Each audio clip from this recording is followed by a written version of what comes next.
ہم نے 40 سال کی زندگی کو اس دنیا کے اندر گزاری ہے، ہم نے 30 سال کی زندگی اس دنیا کے اندر گزاری ہے، ہم نے 20 سال کی زندگی اس دنیا کے اندر گزاری ہے، اور اس زندگی گزارنے کے راستے میں صرف ہمارے لیے دو ہی آپشن ہے، یا تو ہم جہنم کے قریب ہو رہے ہیں یا تو ہم جنت کے قریب ہو رہے ہیں۔ اللہ تبارک و تعالیٰ نے اسی لیے اس آیت کریمہ کے اندر کہہ دیا ہے ان الانسان لفی خسر، کہ ساری کی ساری انسانیت گھاٹے میں ہے۔ اگر ایک انسان 20 سال کی زندگی کو گزارنے کے بعد اگر جہنم کے قریب ہو رہا ہے، اگر ایک انسان اس دنیا کے اندر 25 سال کی زندگی گزارنے کے بعد اگر ایک انسان جہنم کے قریب ہو رہا ہے، تو اس کی زندگی کی اس سے بڑا نقصان اس انسان کے لیے کیا ہو سکتا ہے کہ ہم نے اللہ تبارک و تعالیٰ نے ایک آفر دیا تھا، ہمیں اللہ تبارک و تعالیٰ نے ایک موقع دیا تھا کہ ہم اس دنیا کے اندر نیک عمل کر کے اپنے آپ کو جنت کا مستحق بنا لیں، لیکن ہم نے 25 سال کی زندگی گزار دی، ہم نے 30 سال کی زندگی گزار دی، ہم نے 40 سال کی زندگی گزار دی،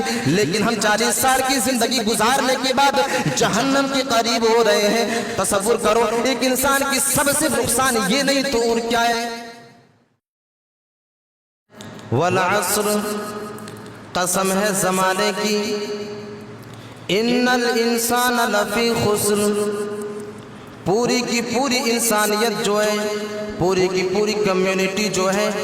وہ سارے کے سارے انسان جو ہے وہ خسارے میں ہے۔ ان الانسان لفی خسر، ساری کی ساری انسانیت جو ہے وہ گھاٹے میں ہے، نقصان میں ہے، خسارے میں ہے۔ الا الذین آمنوا وعملوا الصالحات، سوائے ان لوگوں کی، یعنی نقصان اٹھانے والے لوگوں میں سے وہ لوگ نہیں ہیں۔ الا الذین آمنوا وعملوا الصالحات، سوائے ان لوگوں کی جن لوگوں نے ایمان لے آیا۔ الا الذین آمنوا وعملوا الصالحات، اور جن لوگوں نے عمل صالح کیا، جن لوگوں نے ایمان لے آیا اللہ تبارک و تعالیٰ کے اوپر اور ایمان لانے کے بعد عمل صالح کیا۔ إِلَّا الَّذِينَ آمَنُوا وَعَمِلُوا الصَّالِحَاتِ وَتَوَاصَوْا بِالْحَقِّ وَتَوَاصَوْا بِالصَّبْرِ، اور وہ لوگ جن لوگوں نے حق کی تلقین کی اور ایک دوسرے کو صبر کی تلقین کی، صبر کی وصیت کی۔ اللہ تبارک و تعالیٰ نے اس مکمل صورت کے اندر، اس آیت کریمہ کے اندر اللہ تبارک و تعالیٰ نے کامیاب لوگوں کی یعنی جنتیوں کی ایک صفت کو بیان کیا ہے، اور وہ صفت 4 ہے۔ سب سے پہلی صفت ہے ایمان، اور دوسری صفت ہے عمل صالح، اور تیسری صفت ہے حق کی تلقین کرنا، اور چوتھی صفت جو ہے وہ ہے صبر کی تلقین کرنا۔ اس سورت کی سب سے پہلی خصوصیت اور سب سے پہلی فضیلت یہ ہے کہ صحابہ کرام جب ایک دوسرے سے ملا کرتے تھے، جب ایک دوسرے سے ملاقات کیا کرتے تھے، تو جب تک اس آیت کریمہ کو ایک دوسرے کو پڑھ کر کے نہ سنا دیا کرتے تھے، اس مکمل سورت کو ایک دوسرے کو پڑھ کر کے نہ سنا دیا کرتے تھے، اس وقت ایک دوسرے سے الگ نہیں ہوتے تھے۔ جیسے مثال کے طور پر ایک انسان اس مسجد کے اندر جمع ہوا، 2 انسان آ گیا، اب وہ 2 انسان جب اکٹھا ہو گیا تو وہ 2 انسان اس وقت تک الگ نہیں ہوا جب تک کہ ان میں سے ہر ایک نے ایک دوسرے کو سورہ عصر کی تلاوت کر کے نہ سنا دیا ہو۔ یعنی پہلے انسان نے دوسرے انسان کو سنایا اور دوسرے انسان نے پہلے انسان کو سنایا، یہ اس سورت کی فضیلت ہے۔ اس کے بعد ایک دوسرے سے وہ دونوں الگ ہو جایا کرتے تھے، یہ ایک سورت کی فضیلت ہے۔ دوسری فضیلت، امام شافعی رحمۃ اللہ علیہ اس سورت کے بارے میں ایک بہت بڑی فضیلت کو واضح کرتے ہیں کہ اگر اللہ تبارک و تعالیٰ پورے قرآن کو نازل نہ کرتا، صرف اسی ایک سورت کو نازل کیا ہوتا، پوری انسانیت کو دین سمجھانے کے لیے یہی ایک سورت کافی ہوتا۔ تو یہ 2 فضیلتیں میں نے آپ لوگوں کے سامنے بیان کیا اس سورت کی۔ آئیے اب اس سورت کی جو ہے تفسیر کی طرف چلتے ہیں اور اس کو تفسیر کے ساتھ سمجھنے کی کوشش کرتے ہیں۔ والعصر، قسم ہے زمانے کی، یہاں پر غور کرنے والی بات سب سے پہلے یہ ہے کہ اللہ تبارک و تعالیٰ نے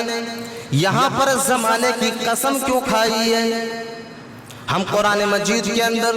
دوسرے مقامات پر دیکھتے ہیں کہ اللہ تبارک و تعالیٰ دوسری چیزوں کی قسم کو کھا رہا ہے. کہیں پر اللہ تبارک و تعالیٰ نے چاند کی قسم کھائی ہے تو کہیں پر اللہ تبارک و تعالیٰ نے ستاروں کی قسم کھائی ہے تو کہیں پر اللہ تبارک و تعالیٰ نے قیامت کے دن کی قسم کھائی ہے. لیکن سوال یہ ہے کہ آخر اللہ تبارک و تعالیٰ نے یہاں پر زمانے کی قسم کیوں کھائی ہے؟ امام راضی رحمت اللہ علیہ فرماتے ہیں کہ میں اسی سوال کا جواب ڈھونڈنے کے لیے نکلا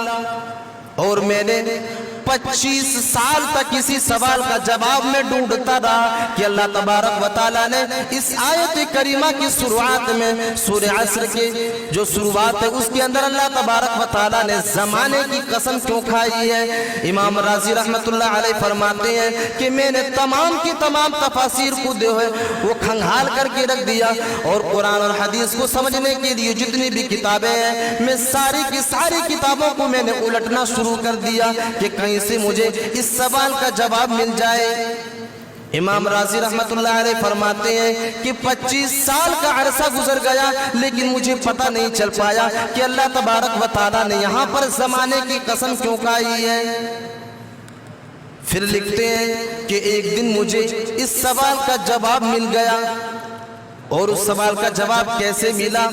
امام راضی رحمت اللہ علیہ لکھتے ہیں کہ ایک مرتبہ میں فجر کی نماز پڑھنے کے بعد فجر کی نماز کو ادا کر لینے کے بعد میں اپنے گھر میں قرآن کی تلاوت کر رہا تھا. قرآن کی تلاوت کرنے کے بعد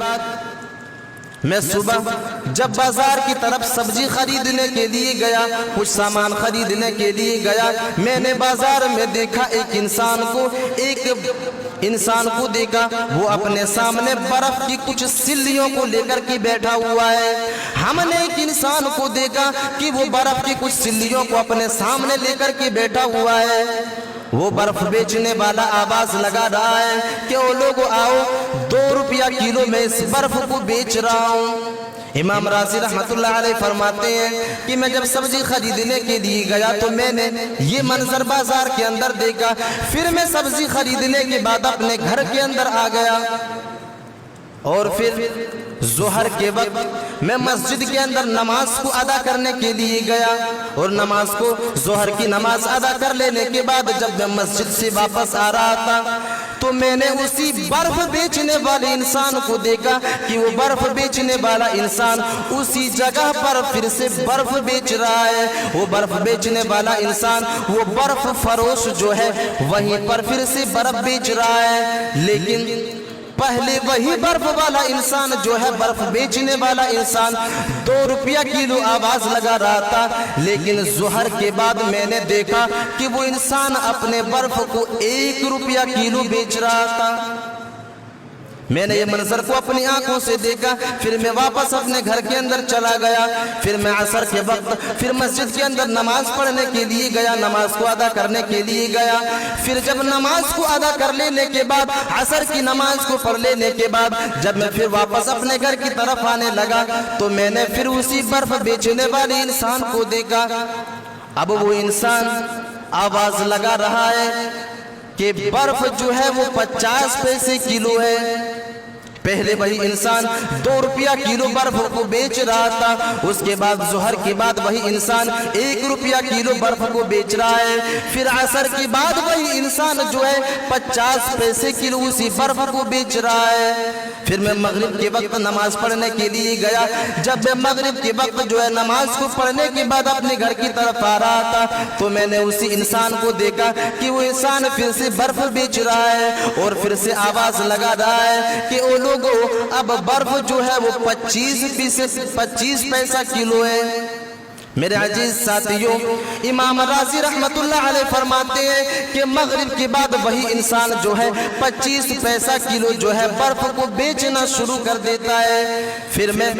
عشاء کے وقت نماز پڑھنے کے لیے گیا. پھر میں نے اسی انسان کو دیکھا کہ اب وہ انسان اپنے برف کو فری میں بیچ رہا ہے. وہ انسان کہہ رہا ہے او لوگوں, وقت رات کا جو ہے کافی وقت گزر گیا ہے, آپ کے گھر میں اگر کوئی پیاسا ہے تو اس برف کو فری جھوپڑی میں لے جاؤ اور اپنے گھر کے اندر پانی پلاؤ۔ میرے عزیز ساتھیوں، امام راضی رحمت اللہ علیہ فرماتے ہیں کہ میں اپنے گھر کے اندر پہنچا، کھانا کھانے کے بعد میں اپنے بستر کے اوپر چلا گیا اور میرا یہ معمول تھا کہ میں رات کی تاریکیوں میں قرآن کی تلاوت کیا کرتا تھا، اور قرآن کی تلاوت کرتے کرتے میں اسی سورت کے اوپر پہنچ گیا اور میں نے تلاوت کیا والعصر، قسم ہے زمانے کی۔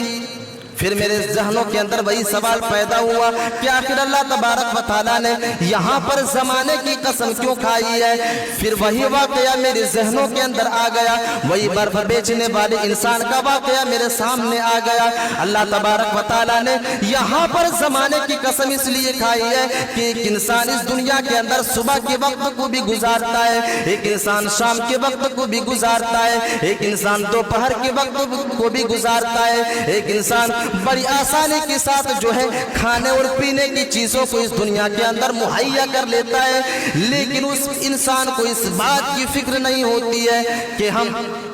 جس زمانے کے اندر جی رہے ہیں، اس زمانے کے اندر جو ہے ہم اللہ تبارک و تعالیٰ کے لیے کچھ نیک عمل بھی کر لیں۔ ایک انسان دنیاوی کاموں میں مشغول رہا کرتا ہے۔ امام راضی رحمت اللہ علیہ فرماتے ہیں کہ جس طرح اس برف کی پگھلنے کی وجہ سے اس برف کی قیمت جو ہے وہ کم ہو رہی تھی، اس برف کی قیمت جو ہے آہستہ آہستہ گھٹتا ہی جا رہا تھا، بالکل اسی طرح انسانوں کی زندگی کی مثال ہے۔ جس طرح ایک انسان صبح کے وقت کو گزارتا ہے، دوبارہ اس انسان کی زندگی میں وہ صبح واپس نہیں آ سکتا ہے۔ ایک انسان جس طرح اس دنیا کے اندر ایک مہینے کے عرصے کو گزارتا ہے، دوبارہ وہ مہینہ اس کی زندگی میں واپس آنے والا نہیں ہے۔ جس طرح ایک انسان اپنی زندگی کو گزارتا جاتا ہے، اس کی زندگی کی ویلو جو ہے وہ گھٹتی جاتی ہے، اس کی زندگی کی قیمت جو ہے وہ کم ہوتی جاتی ہے۔ امام راضی رحمت اللہ علیہ فرماتے ہیں کہ اسی لیے اللہ تبارک و تعالیٰ نے یہاں پر زمانے کی قسم کھائی ہے اور لوگوں کو خبردار کرنے کی کوشش کی ہے کہ لوگوں تم تو یہ سمجھ رہے ہو کہ یوں ہی دن بدن ہمارا جو ہے وہ گھٹتا ہی جا رہا ہے، ہم تو دنیا کے اندر عیش و عشرت کے ساتھ اپنی زندگی کو گزار رہے ہیں، لیکن اللہ تبارک و تعالیٰ زمانے کی قسم کھا کر کے لوگوں کو خبردار کر رہا ہے، لوگوں کو آگاہ کر رہا ہے کہ جس زمانے کے اندر تم اپنی زندگی کو گزار رہے ہو، جس زمانے کے اندر تم اپنی زندگی کو بسر کر رہے ہو، یہ زمانہ جو ہے تمہاری زندگیوں سے پگھل کر کے ختم ہو رہا ہے، یہ زمانہ پھر کبھی واپس آنے والا نہیں ہے۔ اسی لیے اللہ تبارک و تعالیٰ نے یہاں پر زمانے کی قسم کھائی ہے۔ پھر اللہ تبارک و تعالیٰ آگے ارشاد فرماتا ہے ان الانسان لفی خسر، کہ پوری کی پوری انسانیت جو ہے، دنیا کے تمام انسان جو ہے وہ گھاٹے میں ہے، نقصان میں۔ میرے عزیز ساتھیوں تصور کرو، ہم میں سے ہر ایک انسان جو ہے کوئی 18 سال کا ہے، کوئی 20 سال کا ہے، کوئی 30 سال کا ہے تو کوئی 40 سال کا ہے۔ میرے عزیز ساتھیوں تصور کرو، ہم نے 40 سال کی زندگی کو اس دنیا کے اندر گزاری ہے، ہم نے 30 سال کی زندگی اس دنیا کے اندر گزاری ہے، ہم نے 20 سال کی زندگی اس دنیا کے اندر گزاری ہے، اور اس زندگی گزارنے کے راستے میں صرف ہمارے لیے دو ہی آپشن ہے، یا تو ہم جہنم کے قریب ہو رہے ہیں یا تو ہم جنت کے قریب ہو رہے ہیں۔ اللہ تبارک و تعالیٰ نے اسی لیے اس آیت کریمہ کے اندر کہہ دیا ہے ان الانسان لفی خسر، کہ ساری کی ساری انسانیت گھاٹے میں ہے۔ اگر ایک انسان 20 سال کی زندگی کو گزارنے کے بعد اگر جہنم کے قریب ہو رہا ہے، اگر ایک انسان اس دنیا کے اندر 25 سال کی زندگی گزارنے کے بعد اگر ایک انسان جہنم کے قریب ہو رہا ہے، تو اس کی زندگی کی سب سے بڑی گھاٹا، اس سے بڑی گھاٹا اور کیا ہو سکتی ہے، اس سے بڑا نقصان اور اس انسان کے لیے کیا ہو سکتا ہے کہ ہم نے اللہ تبارک و تعالیٰ نے ایک آفر دیا تھا، ہمیں اللہ تبارک و تعالیٰ نے ایک موقع دیا تھا کہ ہم اس دنیا کے اندر نیک عمل کر کے اپنے آپ کو جنت کا مستحق بنا لیں، لیکن ہم نے 25 سال کی زندگی گزار دی، ہم نے 30 سال کی زندگی گزار دی، ہم نے 40 سال کی زندگی گزار دی، لیکن ہم 40 سال کی زندگی گزارنے کے بعد جہنم کے قریب ہو رہے ہیں۔ تصور کرو، ایک انسان کی سب سے بڑی نقصان یہ نہیں تو اور کیا ہے؟ اگر ہم نے اپنے آپ کو جنت کا مستحق نہیں بنا پایا، اگر ہم نے خود اللہ نہ کرے کہ ہم میں سے کوئی انسان جہنم کے قریب ہو، اگر ہم نے خدا را اگر ہم نے اپنے آپ کو جہنم کا مستحق بنا لیا تو اس انسان کی سب سے بڑی نقصان یہی ہے۔ اسی لیے اللہ تبارک و تعالیٰ نے کہا کہ اس انسان سے بڑا خسارے میں اور نقصان میں اور کون ہو سکتا ہے کہ ہم نے اسے 40 سال کی زندگی عطا کی تھی، لیکن انہوں نے اس دنیا کے اندر میری نافرمانی کر کے اپنے آپ کو جہنم کا مستحق بنا لیا۔ میرے عزیز ساتھیوں، اسی لیے اللہ تبارک و تعالیٰ کہہ رہا ہے ان الانسان لفی خسر، کہ دنیا کے ہر انسان جو ہے وہ گھاٹے میں ہے، دنیا کے ہر انسان جو ہے وہ نقصان میں ہے، الا الذین آمنوا وعملوا الصالحات، سوائے ان لوگوں کے اللہ تبارک و تعالیٰ ان نقصان اٹھانے والے لوگوں میں سے ان لوگوں کو الگ کر رہا ہے، خسارہ اٹھانے والے لوگوں میں سے، گھاٹا اٹھانے والے لوگوں میں سے اللہ تبارک و تعالیٰ ان لوگوں کو الگ کر رہا ہے جن لوگوں نے اس دنیا کے اندر ایمان کی حالت میں اپنی زندگی کو گزاری ہے۔ اللہ تبارک و تعالیٰ کہہ رہا ہے الا الذین آمنوا وعملوا الصالحات، جن لوگوں نے ایمان کو لے آیا اور ایمان کو لانے کے بعد عمل صالح کیا، ایمان کو لے آنے کے بعد اللہ تبارک و تعالیٰ کی خوشنودی کے لیے اس دنیا کے اندر عمل کیا۔ میرے عزیز ساتھیوں، اپنی زندگیوں کا جائزہ لے لو،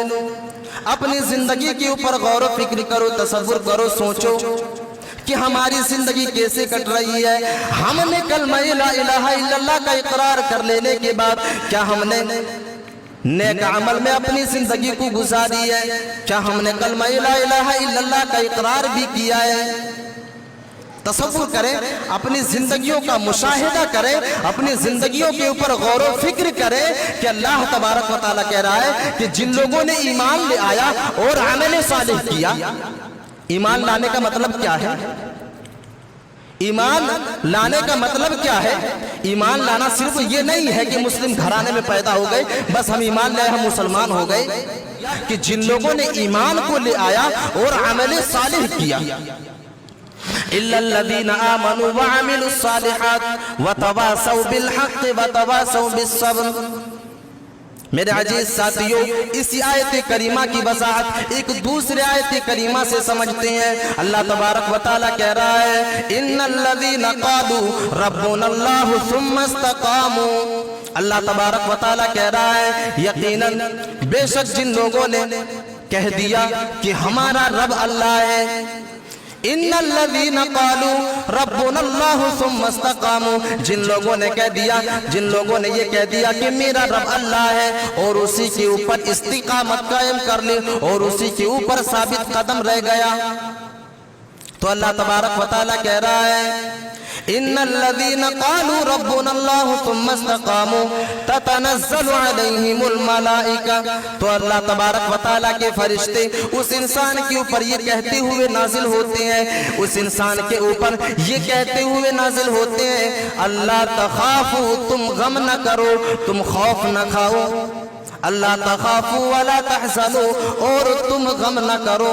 وابشروا بالجنت التي كنتم توعدون، اللہ تبارک و تعالیٰ نے تمہارے لیے خوشخبری سنا دی ہے، اللہ تبارک و تعالیٰ نے تمہارے لیے یہ بشارت دے دی ہے، خوشخبری سنا دی ہے اس جنت کے بارے میں جس کا تم سے وعدہ کیا گیا تھا۔ ان الذین قالوا ربنا اللہ ثم استقاموا، اگر ایک انسان یہ کہہ دیتا ہے کہ میرا رب اللہ ہے، اس کے بعد اپنی زندگیوں کا مطالعہ کریں، ہم تو مانتے ہیں کہ اللہ تبارک و تعالیٰ ہی ہمارا رب ہے، ہم ساری جگہوں پر اسی اللہ تبارک و تعالیٰ کو پکارا کرتے ہیں، ہم ساری کی ساری پریشانیوں کے وقت جو ہے اسی اللہ تبارک و تعالیٰ کو پکارا کرتے ہیں۔ ان الذین قالوا ربنا اللہ ثم استقاموا، لیکن ہم اس کے اوپر استقامت قائم نہیں کر پاتے ہیں۔ اللہ تبارک و تعالیٰ کہہ رہا ہے ثم استقاموا، اللہ کو رب مان لینے کے بعد اگر کوئی انسان اس پر جو ہے ثابت قدم رہ جاتا ہے، استقامت قائم کر لیتا ہے، تو اللہ تبارک و تعالیٰ ایسے لوگوں کے بارے میں خوشخبری دے رہا ہے۔ اللہ اگر کوئی انسان اللہ تبارک و تعالیٰ کو رب مان لینے کے بعد اگر زندگیوں میں کوئی پریشانی آ جائے، اس کی صحت کے اندر کوئی بیماری آ جائے، تو وہ انسان اللہ تبارک و تعالیٰ سے دعا کرنے کے بجائے وہ انسان جو ہے غیر اللہ کے سامنے سجدہ کرنا شروع کر دیتا ہے۔ میرے عزیز ساتھیوں، آپ اس کا اندازہ اگر ایک انسان کے اوپر سے لگانا چاہتے ہیں تو مسجد کے اندر کتنے ایسے انسان آپ کو مل جائیں گے، ان کے جو ہے بازو کے اندر آپ کو تعویذ لٹکایا ہوا مل سکتا ہے، اس کے گلے کے اندر آپ کو تعویذ مل سکتا ہے۔ اللہ تبارک و تعالیٰ کہہ رہا ہے کہ اگر کسی نے مجھے اپنا رب مان لینے کے بعد اگر اس پر ثابت قدم رہ گیا تو میرے عزیز ساتھیوں ایک انسان یہیں پر فالٹ ہو جاتا ہے کہ ایک انسان ثابت قدم نہیں رہ پاتا ہے، تھوڑی سی پریشانی اگر کے اندر آ جاتی ہے فوراً غیر اللہ کے سامنے سجدہ کرنا شروع کر دیتا ہے، تھوڑی سی بیماری آ جاتی ہے فوراً ایک انسان جو ہے بدفعلی کو کرنا شروع کر دیتا ہے، اس باباؤں کے پاس، اس پجاری کے پاس، اس کے پاس تو اس کے پاس، یہاں تو وہاں جو ہے چکر کاٹنا شروع کر دیتا ہے، اور ایک انسان جو ہے اللہ تبارک و تعالیٰ کو رب ماننے کے باوجود بھی شرک کر بیٹھتا ہے۔ اسی لیے تو اللہ تبارک و تعالیٰ کہہ رہا ہے ان الذین قالوا ربنا اللہ ثم استقاموا، اگر تم نے اللہ کو اپنا رب مان لینے کے بعد اگر تم اسی پر ثابت قدم رہ گئے تو اللہ تبارک و تعالیٰ ایک انسان کو خوشخبری سنا رہا ہے، اللہ تخافوا ولا تحزنوا، کہ تم غم نہ کرو، تم پریشان نہ ہو، ولا تحزنوا وابشروا بالجنة التي كنتم توعدون، اللہ تبارک و تعالیٰ نے تمہارے لیے اس جنت کو تیار کر کے رکھا ہے جس کے لیے اللہ تبارک و تعالیٰ نے دنیا کے اندر تم سے وعدہ کیا تھا، اس جنت کو تمہارے لیے تیار کر کے رکھا ہے۔ تو اللہ تبارک و تعالیٰ نے سورہ عصر کی آیت الا الذین آمنوا وعملوا الصالحات، جن لوگوں نے ایمان لے آیا اور نیک عمل کرنا شروع کر دیا، عمل صالح کرنا شروع کر دیا۔ ایمان کسے کہتے ہیں ہمیں اور آپ کو تو پتہ ہی نہیں ہے، ایمان کی لذت کیا ہے ہمیں اور آپ کو پتہ ہی نہیں ہے، ایمان کی ویلیو کیا ہے ہمیں اور آپ کو پتہ ہی نہیں ہے۔ اگر ایمان کی ویلیو پوچھنی ہے تو حضرت سمیہ رضی اللہ تعالی عنہ سے پوچھا جائے، وہ سمیہ رضی اللہ تعالی عنہ جس نے اسلام کو قبول کیا، جنہوں نے اسلام کو قبول کیا اور ڈنکے کی چوٹ پر یہ اعلان کر دیا کہ لوگوں سن لو، میں نے تو نبی اکرم جناب محمد رسول اللہ صلی اللہ علیہ وسلم کے اوپر ایمان لے آیا ہے، میں نے تو کلمہ لا الہ الا اللہ کا اقرار کر لیا ہے۔ میرے عزیز ساتھیوں، اپنے جسم کو دو حصوں میں تقسیم کروا لینا جو ہے گوارا کر لیا، لیکن اپنے ایمان سے باز آنا گوارا نہ کیا۔ نبی اکرم جناب محمد رسول اللہ صلی اللہ علیہ وسلم کو جھٹلانے کے لیے گوارا نہ کیا۔ میرے عزیز ساتھیوں، اس چیز کا نام ایمان ہے۔ ان دونوں اونٹوں کو ہانک دیا جاتا ہے، ان دونوں اونٹوں کے اوپر جو ہے کوڑے کو برسا دیا جاتا ہے، وہ دونوں اونٹ جو ہے اپنی پوری آب و تاب کے ساتھ دوڑنا شروع کرتا ہے، اور حضرت سمیہ رضی اللہ تعالی عنہ کی جسم جو ہے دو حصوں میں تقسیم ہو جاتی ہے۔ میرے عزیز ساتھیوں، ایمان کا دعویٰ کر لینا بڑا آسان ہے، لیکن ایمان کے اوپر ڈٹا رہنا، ایمان کے اوپر ثابت قدم رہنا بڑا مشکل کام ہے۔ میرے عزیز ساتھیوں، جب اس کے جسم دو حصوں میں تقسیم ہو جاتی ہے، اس وقت بھی ابو جہل اس کے چہرے کو دیکھ رہا ہوتا ہے، دیکھتا ہے کہ اس کے چہرے سے جو ہے ہنسی نکل رہی ہے، اس کے چہرے کے اوپر مسکان ہے۔ میرے عزیز ساتھیوں، تصور کرو، یہ ایمان کی دولت ہے، یہ ایمان کی دولت ہے۔ آج ہمارے پاس بھی ایمان ہے، ہم تو بھی مسلمان ہونے کا دعویٰ کیا کرتے ہیں، لیکن اپنے غریبان کے اندر ایک وقت کے لیے، ایک سیکنڈ کے لیے جھانک کر کے دیکھیں، کیا ہم نے کبھی ایمان کے اوپر عمل کیا ہے؟ کیا ہم نے ایسا عمل کیا ہے جس سے ہم اپنے آپ کو مسلمانوں کے زمرے میں شمار کر سکتے ہیں؟ میرے عزیز ساتھیوں، ہم تو شرک کرنے والے انسان ہیں، ہم تو حرام خوری کرنے والے انسان ہیں، ہم تو چغل خوری کرنے والے انسان ہیں، ہم تو دوسروں کو ستانے والے انسان ہیں، پھر بھی ہم مسلمان ہیں۔ میرے عزیز ساتھیوں، اگر ایک انسان تعویذ پہننے کے بعد بھی اگر ایک انسان کہتا ہے کہ ہم مسلمان ہیں، ایک انسان اگر اسلام کے خلاف کام کرنے کے باوجود بھی اگر ایک انسان کہتا ہے کہ ہم مسلمان ہیں، تو ابو جہل بھی مسلمان تھے، یہ میرا دعویٰ ہے۔ اگر آپ بے نمازی ہو کر کے اپنے آپ کو مسلمانوں کے زمرے میں شمار کر سکتے ہیں تو ابو جہل کیوں کر کافر ہو گیا؟